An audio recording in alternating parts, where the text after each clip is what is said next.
এই শোনো না গো, আমাদের পুতুল ডায়েরি চ্যানেলটি সাবস্ক্রাইব করে পাশে থাকা বেল আইকনটি বাজিয়ে দিও প্লিজ।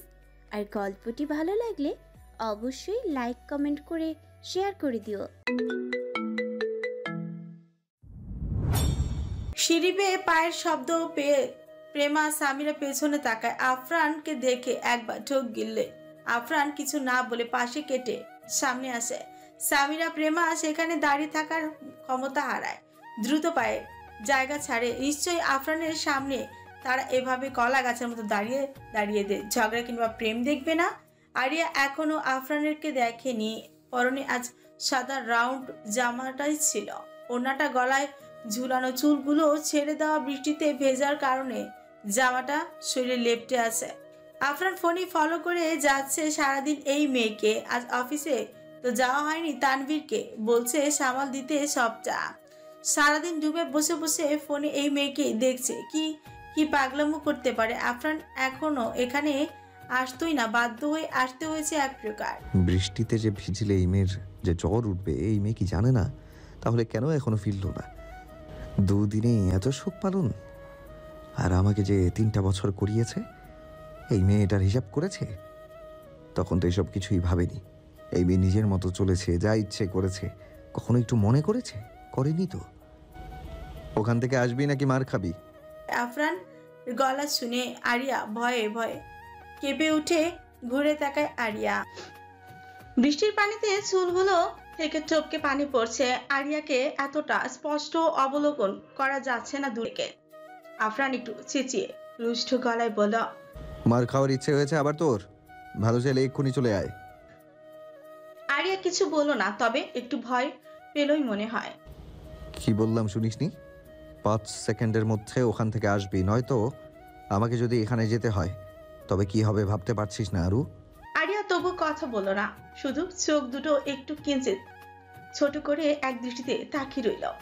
আরিয়ার হেলদোল না পেয়ে আফরানের যে রাগ উঠেছে সেটা স্পষ্ট বোঝা না গেল কপালের ফুলে ওঠা নীলচে আকারের রগগুলো জানান দিচ্ছে এই মেয়ে কখনো আমার বাধ্য হবে না, কখনো না।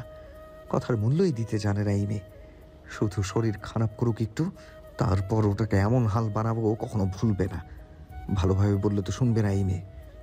কথাগুলো ভেবে আফরান আর 1 সেকেন্ডও দাঁড়িয়ে না থেকে দ্রুত পায়ে আরিয়ার কাছে যেতে লাগলো। আরিয়া এখনো এভাবেই দাঁড়িয়ে আছে, তবে নিজের ভেতরে এক আকাশ সমান অভিযোগের পাহাড় বানিয়েছে। মুখের দিকে তাকালে উপলব্ধি করা যায় আফরান আরিয়ার সামনে দাঁড়িয়ে ডান হাতটা খিচে ধরে চাপা স্বরে বলল, কথা বুঝিস না নাকি? শরীরের যদি আর একটু কিছু হয় তবে এই শরীর যেটুকু থাকবে ওটাকেও নিঃশেষ করে দেব, বুঝলি?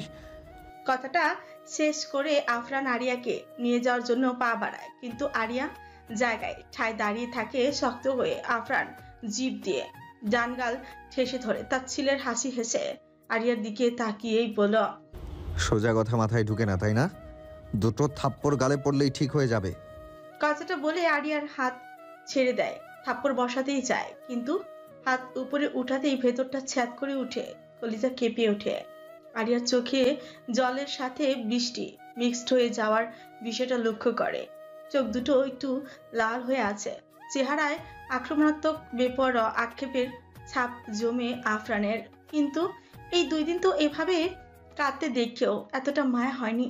তবে আজ হঠাৎ কেন হৃৎপিণ্ডটা জ্বলছে, মনে হচ্ছে খসেই পড়ছে ভেতরের সবটা। সঙ্গে সঙ্গে হাতটা নামিয়ে আরিয়ার 2 বাহুতে হাত রেখে উদ্গ্রীব কণ্ঠে বলতে লাগলো, হেই, কি হয়েছে তোর? আরিয়া আফরানের চোখে এক দৃষ্টিতে তাকিয়ে আছে। এই বুঝি ঠোঁট উল্টে কেঁদে ফেলবে এক্ষুনি। যেটা তাপমাত্রা আফরানের সহ্য হবার নয় এখন, সেটা আফরান ভালোভাবে বুঝতে পারছে। এক মুহূর্ত সময় নষ্ট না করে 2 হাতে আরিয়াকে এক টানে নিজের বুকের সাথেই মিশিয়ে নেয়। আফরানের এক হাত মাথায়, অন্য হাত পিঠ জড়িয়ে আছে আরিয়াকে। আফরানের বুক কাঁপছে। এমন কেন হচ্ছে তার জানা নেই, তবে এই মুহূর্তে আরুকে এভাবে একদম সহ্যই করতে পারছে না, এতটুকুই জানে শুধু। কি হয়েছে, এভাবে কাঁদছো কেন?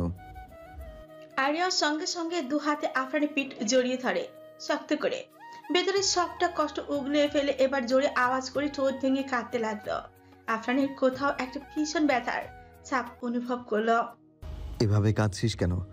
আমাকে কি এভাবেই পুড়িয়ে জ্বালিয়ে একদম ছিন্ন করে ফেলতে চাচ্ছিস নাকি? আজব তো। আরিয়ার মুখে তবু কথা নেই, শুধু কান্নার আওয়াজ। আফরান এবার ধমকে বলল, থাকবি নাকি ছাদ থেকে ফেলে দিব সেটা বল। আর একবার আওয়াজ পাই শুধু এখান থেকেই একদম ছুঁড়ে মারবো নিচে। চিনিস আমাকে? আরিয়া তবুও কোনো কথা নেই মুখে, বরং এই কথা বলার পর আরো শক্ত করে আফরানের পিঠ জড়িয়ে ধরে।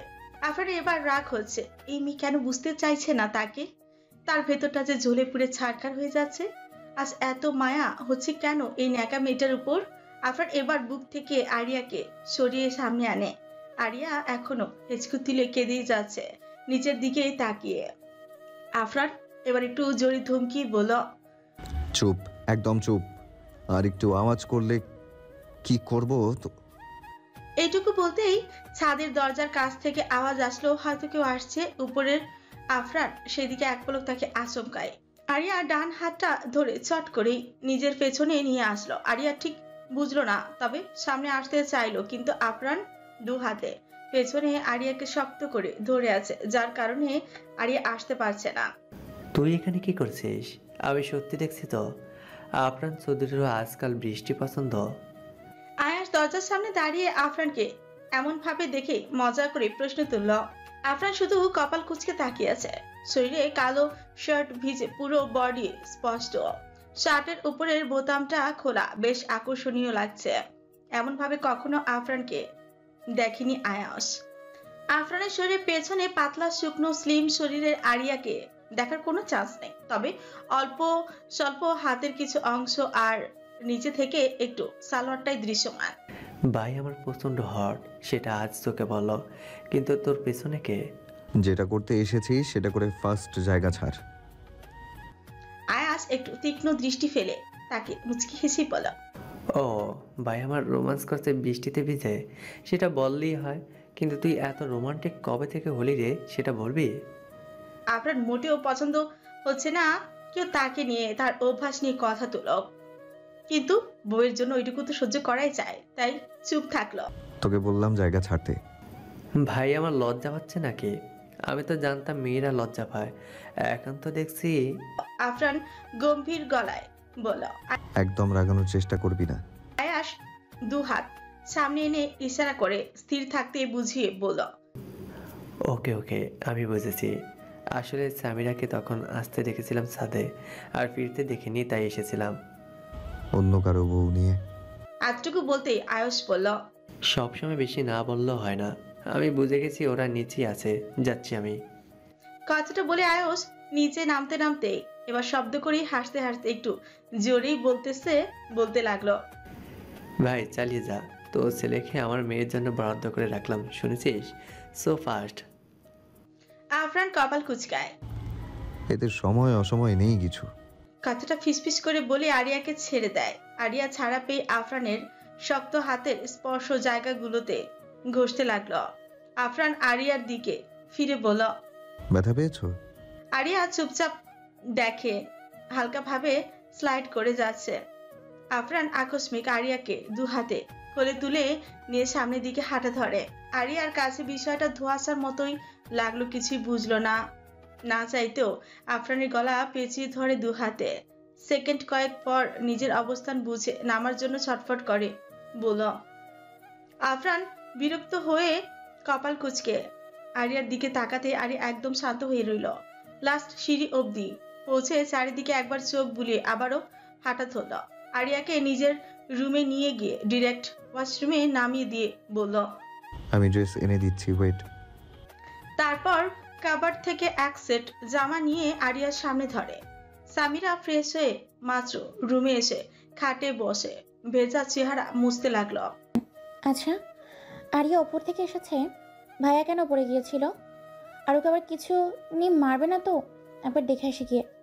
কথাটা বলেই খাট থেকে উঠে তোয়ালেটা পাশে রেখে লম্বা চুলগুলো হাত খোপা করতে করতে আয়নার সামনে দাঁড়িয়ে দীর্ঘশ্বাস ফেলে ওড়নাটা খাটের ওপর থেকে হাতে নিয়ে পড়তেই যাবে, তার আগে পেছনের দরজায় আওয়াজ পেয়ে তাকায়। অনাকাঙ্ক্ষিত ব্যক্তিটিকে এখানে হঠাৎ করে একটু ভয় পেয়ে এক কদম পিছিয়ে পড়ল। আয়স দরজাটা আটকিয়ে সামিরার দিকে আসতে আসতে বলল, ওয়াশরুমে কত ঘন্টা সময় খরচ করিস বলবি? তাহলে আর এতক্ষণ ওয়েট করতে হবে না। কী সব বলছেন? আয়ুষ সামিরার কাছে এসে হাত থেকে ওড়নাটা নিয়ে বলল। কানের সমস্যা আছে নাকি তোর? আয়েশের হঠাৎ আগমনে সামিরা ওড়নাটা গায়ে জড়াতে ভুলে গিয়েছিল। স্মরণে আসতেই দুহাত ক্রস করে আয়েশকে পেছনে ফেলে ঘুরে যায়। কি করছেন? ওনারা দিন। দরজা খুলে ওড়না না জড়িয়ে কাজ করিস? মাথায় কি কিছু আছে নাকি নেই? সবসময় তো এমনই চলি, কিন্তু আজ আপনি এমনভাবে এসে পড়বেন আমি কি জানতাম নাকি? আমি কি আমার কথা বলেছি? যে কেউ তো আসতে পারে, তাই না? মেয়েদের রুমে আসার আগে সবাই অনুমতি নেওয়ার প্রয়োজন মনে করে, কিন্তু আপনি হয়তো ভুলে গিয়েছেন তাই। তুই কি বলতে চাচ্ছিস? যে তোর রুমে আসতে হলে আবার অনুমতি নিতে হবে? Like seriously? হাজবেন্ড তার ওয়াইফকে দেখার হলো পারমিশন লাগবে? শেষের কথাটার জন্য সামিরা মোটেও প্রস্তুতি ছিল না। উনি আবার কবে থেকে ওয়াইফ ভাবতে শুরু করেছেন? আয়ুষ পেছন থেকে ওড়নাটা সামিরার গলায় ঝুলিয়ে দিয়ে হঠাৎই সামিরার দু কাঁধে হাত রেখে আস্তে করে আয়নার দিকে ঘুরে সেখানে চোখ রেখে সামিরার চঞ্চলতা জড়ানো মুখখানায় তাকে মৃদু হাসল। সামিরা অপর দিকে তাকাতে দেখে আয়েশের সাথে চোখাচোখি হলো। চার দৃষ্টি একত্র হতে সামিরার সাথে চোখ ফিরিয়ে নেয় সে। আয়ুষ আবারও হাসল। সামিরার শরীরে হালকা কম্পন সৃষ্টি হয়। কি করবে বুঝতে পারছে না আয়ুষ। এবার কাঁধ থেকে হাত সরিয়ে পড়ল। হয়েছে, এখন এদিকে তাকা। সামিরা এবার সামনেই ফিরছেই না। কেন জানো আজ খুব লজ্জাবতী নামক জিনিসটা নিজের পাশে বসাতেই চাচ্ছে, কিন্তু হঠাৎ এত লজ্জা কেন আজ হচ্ছে তার সেটা জানা নেই। তবে এই মুহূর্তে আয়েশের দিকে তাকাতেই পারবে না, শুধু এটাই জানে। আয়ুষ সামিরার অবস্থা বুঝে ইচ্ছে করেই আরেকটু লজ্জায় ফেলতে বলল, শুনেছি বউয়ের লজ্জা ভাঙাতে পারে একমাত্র হাজবেন্ডরাই। আমিও ভাবছি বুঝলি, তোর লজ্জাটা একটু। কথাটা বলতে বলতেই সামিরার সঙ্গে সঙ্গে সামনে ফিরে আয়েশের মুখের উপর চেপে ধরে বলল, সবসময় আপনি এসব কথা বলেন কেন? ইচ্ছে করেই বলেন তাই না? দেখুন, আমি একটু উপরে যাব, আপনার কথা শোনার ইচ্ছে আমার নাই। আর এসব কথা কেন? আয়ুষ সামিরার হাতটা মুখ থেকে সরিয়ে দিয়ে বলল, ভেবেছিলাম তোর লজ্জা আছে, এখন তো দেখছি লজ্জার লটাও নেই তোর মাঝে। সামিরা বিরক্ত হয়ে বলল, বাজে কথা বন্ধ করুন বলছি। ভুল বলেছি নাকি? না হলে মেয়ে হয়ে ছেলেদের শরীরে কিভাবে হাত দিস? আমি কার সাথে কি করলাম, কখন করলাম? আজব তো। এই তো মাত্র আমার সাথে জোরাজুরি করছিলে। আপনার সাথে কথা বলে লাভ নেই। কথাটা বলে ওড়নাটা ভালো করে গলায় জড়িয়ে বলল, আমি উপরে যাচ্ছি, আপনি এখন যেতে পারেন। আরও হয়তো এখনো উপরেই আছে। ও, আরিয়ার জন্য উপরে যাচ্ছিস? ওরা তো এখন রোমান্স করতে ব্যস্ত, তোর ওদের রোমান্স দেখতে আগ্রহী, এই কারণেই যাচ্ছিস? ছি, আপনার দেখছি একটুও বুদ্ধি। কথা শেষ করার আগে আয়ুষ সামিরার কোমর জড়িয়ে ধরে চোখে চোখ রেখে বলতেই লাগলো, সামু দেখ, আমি সত্যি সরি, ইচ্ছে করে তোকে আঘাত দিতে চাইনি, ট্রাস্ট মি। তোকে আমি কখন নিজের সবটা জুড়ে জড়িয়ে নিয়েছি সেটা বলতে পারবো না। তবে প্রথম একটু রাগ ছিল, কিন্তু তোর প্রতি নয়, সেটা বিয়েটার প্রতি। কখন তোকে ভালো লাগতে শুরু করেছে আমি জানি না। এই মুহূর্তে শুধু ভালো লাগা নয় সামু, ভালোবাসি আমি আমার স্ত্রীকে, থাকতে চাই তার সাথে। তোর প্রতিটা মুহূর্তের আঘাতের শাস্তি হিসাবে আমাকে যা করতে বলবি বা যা কিছু শাস্তি দিবি সবটা মেনে নেব। একবার বল শুধু, এটার বিনিময়ে আমাকে মাফ করে দিবি? যত কঠিন হোক সেটা করব আমি। কথাগুলো একসাথে বলে আয়ুষ থামল। চেহারার আক্ষেপের ছাপে স্পষ্ট। অনুভূতির দোল খাচ্ছে হৃদয়ে, চোখের শীতলতায় ঘেরা। সামিরা যেন কোনো ঘোরের মধ্যে আছে, শুধু আয়ুষের দিকে পলকহীন তাকিয়ে রইল। এগুলো উনি কি বললেন, নাকি ভুল শুনলাম? এটাই ভাবছে সামিরাকে এভাবে তাকিয়ে থাকতে দেখে আয়ুষ সামিরার ঠোঁটের উপর হালকা শুকনো চুমুর পরশ এঁকে দিয়ে কোমল কণ্ঠে বলল, সত্যি বললাম, আমাকে না বলে কেন চলে গিয়েছিলি? একবার বলতে পারতিস বুঝিয়ে, তাই না? যার পর কতটা ডিপ্রেশনে ছিলাম তোর ধারণা আছে? কখনো খোঁজ নিয়েছিস? অথচ বলেছিস তুই ভালোবাসিস আমায়। বলিসনি সেদিন আমি তোর প্রিয় মানুষ। কখন বললাম? সেদিন বাবা যখন অসুস্থ হয়ে এসেছিল বলেছিল প্রিয় মানুষের দেওয়া অল্প আঘাতগুলো অনেক মনে হয়েছে তোর কাছে। সামিরা নিশ্চয়। আমি ভেবেছিলাম হঠাৎ বিয়েটা তুইও মানতে পারিসনি, কিন্তু আমি বলছিলাম। যখন দেখলাম তুই বাড়ি থেকে সত্যি চলে গিয়েছিলি বুঝে গিয়েছিলাম সবটা। তোর ভেতরে অপ্রকাশিত অনুভূতিগুলো আমার মতোই ছিল। সামিরা বিস্ময়কর দৃষ্টিতে তাকিয়ে রইল। কিছু বলা হয়নি, অথচ সবকিছু নিজেই বুঝে নিয়েছে আয়ুষ।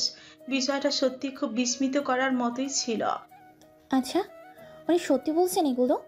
আয়ুষ সামিরা নীরবতা দেখে নিম্ন গলায় বলল, মিথ্যে নয় কিছু শামু, সত্যি বলছি। সামিরা যেন আরেকটু হতবম্বই হয়। কিছু তো বল, যে কোনো শাস্তি দে, মেনে নেব নির্দ্বিধায়। সামিরা এবার নিজেকে ভাবনা থেকে ফিরিয়ে এনে আয়ুষের থেকে চোখ ছোটার জন্য কাচুমাচু করা শুরু করে দিল। শাস্তি দিয়ে নিজের কাছে নেবে, নয়তো এভাবে থাকবো, ছাড়ব না। আমি বুঝে গেছি এই দূরত্বতা দিয়ে সম্পর্ক ঠিক করা যাবে না, বাট আমি তোর সাথে সম্পর্কটা ঠিক করতে চাই। সামিরা কি বলবে তার জানা নেই। এই মুহূর্তে তার মুখ থেকে একটা শব্দ বের হবে না। এই লোকটা কি বুঝতে পারছে না? বল কি করতে হবে, তারপর ক্ষমা করবি। সামিরা হার্টবিটের আওয়াজ যেন বেরিয়ে চলেছে প্রতি মুহূর্তে। লোকটাকে কিভাবে বোঝাবে তার নিঃশ্বাস আটকে আসছে, সবটা যে হঠাৎ করে নিতে পারছে না। আয়ুষ এদিকে ছাড়ছেই না। সব কথার এক কথা, সম্পর্ক স্বাভাবিক যতক্ষণ না হবে ততক্ষণ এভাবেই থাকবে। মিনিট কয়েক পর সামিরা ব্যর্থ হয়ে বলে উঠল। সামিরা কোনো কিছু না ভেবেই বলে দেয়। আয়ুষ এবার সামিরাকে ছেড়ে দিয়ে বলে, বলছি আমি কিন্তু, আগে ছাড়ুন। আগে বল তারপর। আরে বুঝতেছেন না কেন আমাকে? কে বললো বুঝতেছি না? তোর হার্টবিট পুরো 100 হয়ে আছে। বেশ বুঝতেছি, পিওর ভার্জিন বউ পাইছি, এমন তো হবেই। যার শরীরে আমার ছোঁয়া প্রথম হয়েছে আর শেষটাও আমার হবে। চুপ করবেন আপনি? তাহলে বল, শাস্তি কি নিব নাকি দেব? আজব তো, কি শাস্তি দিব আমি? প্রয়োজন নাই। তাহলে বল, প্রথমে সবকিছু ভুলে যাবে। আরে আপনি এমন কেন? ছাড়ুন বলছি, যেতে দিন। তুই শাস্তি না দিলে কিন্তু আমি তোকে শাস্তি দেব, কোনটা চাস? সামিরা এখন কি শাস্তি দেবে? নিজের প্রিয় মানুষটি যখন নিজের সব অনুভূতি প্রকাশ করে ক্ষমা চায়, তার প্রতি কি আর অভিযোগ থাকে? থাকে না তো। কেন বুঝতেছেন না উনি? বলছিস না কেন? নয়তো কিন্তু আমি শাস্তি দেব, কথাটা মাথায় আছে? ঠিক আছে, আপনি শাস্তি দেবেন, এখন ছাড়ুন। আপনাকে আমি কোনো শাস্তি দিতে পারবো না। আমার আপনার প্রতি কোনো অভিযোগ নেই। ভেবে বলছিস তো? এখানে ভাবার কি আছে? বলছি যখন সেটাই। ঠিক আছে, আবার শাস্তিটা আজ না হয় জমা রাখলাম নিজের কাছে, সময় মতো ঠিক দিয়ে দেব।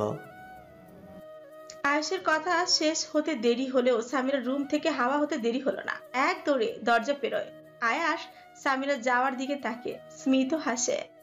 আরিয়া শাওয়ার নিয়ে বের হয়ে চেঞ্জ করে একটু হালকা পরিপাটি হলো, তবে এই মুহূর্তে তার আগের থেকেও মনটা হালকা লাগছে। কিন্তু ওনার সাথে মন খুলে কথা বলতে ইচ্ছে হচ্ছে ভীষণ। কাল ছেলেপক্ষ আসবে চাচা যান বলল, কিন্তু এটা তো থামাতে হবে। আচ্ছা সত্যি ওনার রাগ ভেঙেছে তো, নাকি কান্না থামানোর জন্য শুধু এমন করছিল, যেমনটা সেদিন শুধু আমার জীবন বাঁচাতে সেখানে গিয়েছিল, অথচ আসার পর কথা বলেনি? কথাটা ভাবার মাঝেই আকম্বিক কারোর খাটে ওঠার শব্দ পেয়ে পেছনে তাকাবো, তখনই কেউ পেছন থেকে জড়িয়ে ধরে। আমি হঠাৎ ঘাবড়ে গিয়ে চেঁচিয়ে উঠি, কে আপনি বলেই আবার নিজের মুখ নিজেই চেপে ধরি, কারণ এই স্পর্শ আমার পরিচিত, খুব পরিচিত। একবার নয়, 1000 বার এই শরীরের ছোঁয়া লেগেছে আমার শরীরে। এই আরাম প্রিয় উষ্ণতা, বক্ষের ঘ্রাণ কি ভোলা যায়? শতবার যেখানে লজ্জায় মুখ লুকিয়েছি, কিন্তু এগুলো ভাবার মধ্যেই আবার ভয় হলো, নতুন কোনো শাস্তি না আবার দেয় তখন এভাবে বলার পরেও বৃষ্টিতে ভেজার কারণে। খোদা ভালো। আফরানের শরীরে গরম তাপ আরিয়ার শরীর স্পর্শ করে। এটা জ্বরের কারণে নয়। বৃষ্টিতে ভেজার পর সাধারণত শরীরে হালকা গরমই হয় সবারই।